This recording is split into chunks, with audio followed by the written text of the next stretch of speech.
அதிசயங்கள் செய்கிறவர் நம் அருகில் இருக்கிறார்.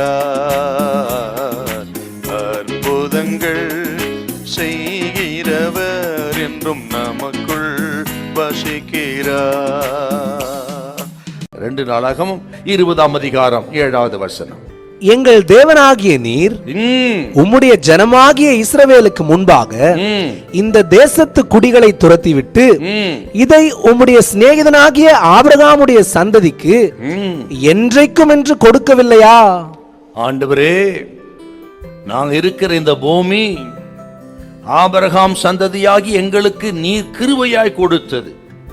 இங்கு இருந்தவர்களை துரத்தி விட்டு எங்களுக்கு நீ சுதந்திரமாய் கொடுத்தது. இந்த இடத்திலிருந்து எங்களை துரத்திவிட வருகிறார்களே, இந்த இடத்துல எங்களை கொண்டு வந்து கொடுப்பதற்கு நீ என்னெல்லாம் கிரியைகளை செய்திருக்கிறீர் என்று ஆண்டவர் செய்த கிரியைகளெல்லாம் சொல்லி ஜெபித்தார்கள். ஆண்டவர் எப்படிலாம் செயல்பட்டாரா நம்ம வாழ்க்கையில, இப்படி கடந்த காலத்தில் கர்த்தர் செய்தெல்லாம் சொல்லி ஜெபிக்கணுங்க. அது ஆண்டவருக்கு ரொம்ப பிரியம்.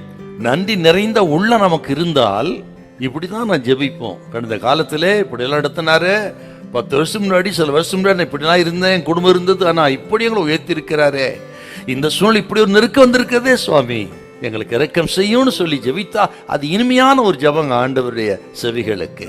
நீ உபாகம் 1:31 வாசித்து பார்த்தீங்கன்னா, ஒரு மனிதன் தன் பிள்ளையை சுமந்து கொண்டு போவது போல இவ்வளவு தூரம் நான் சுமந்து கொண்டேன்னு சொல்றார். அப்படி சுமந்து கொண்டு வந்தவர், சத்துருக்கெல்லாம் விரட்டினவர், நமக்கு இந்த தேசத்தை கொடுக்கவர், நீர் எங்களை மறவாதவர், நீர் எங்களை சுமந்து கொண்டு வந்தவர், ஆண்டவரே இந்த தேசத்தை நீர் கொடுத்தீரே என்று கடந்த காலத்தை கர்த்தர் நினைத்து அவர்கள் ஜெபித்தார். அருமையான கர்த்தருடைய பிள்ளைகளே, நமது வாழ்க்கையிலும் நமது ஆண்டவர் இயேசு கடந்த காலங்கள் சரி எல்லாத்தையும் நினைக்கணுங்க. நமது ஆண்டவர் இயேசுவை குறித்து ஒரு வார்த்தை சொல்லப்பட்டிருக்கிறது.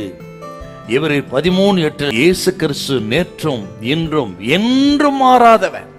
கடந்த காலங்களிலே பாவத்தில் அக்கிரமத்தில் அநியாயத்தையும் கடந்து எங்களை நீ தூக்கி எடுத்து இரத்தத்தால கழுவி சுத்தம் பண்ணி எங்களை நீதிமானாக மாற்றினீரே. அதெல்லாம் நினைத்து ஆண்டவருக்கு நாம் நன்றி செலுத்தி நம்ம ஜெபிக்கணும். அப்படி இவர்கள் ஜெபித்தார்கள். இதை கேட்கிற அருமையான கர்த்தருடைய பிள்ளைகளே, அப்படி ஜெபியுங்கள். உங்க ஜெபத்துக்கு பதில் கொடுப்பா. சோதனைகள் நெருக்கல் எல்லாம் விடுவிக்கிறவர், அவரை நம்புங்கள். சொன்னதை செய்வான்னு ஜெபிங்க. நிச்சயமாய் உங்களுக்கு ஒரு அற்புதம் நடக்கும். உங்கள் காரியம் வெற்றியா இருக்கும். உங்கள் ஜெபம் கேட்கப்படும். ஹல்லேலூயா, ஹல்லேலூயா.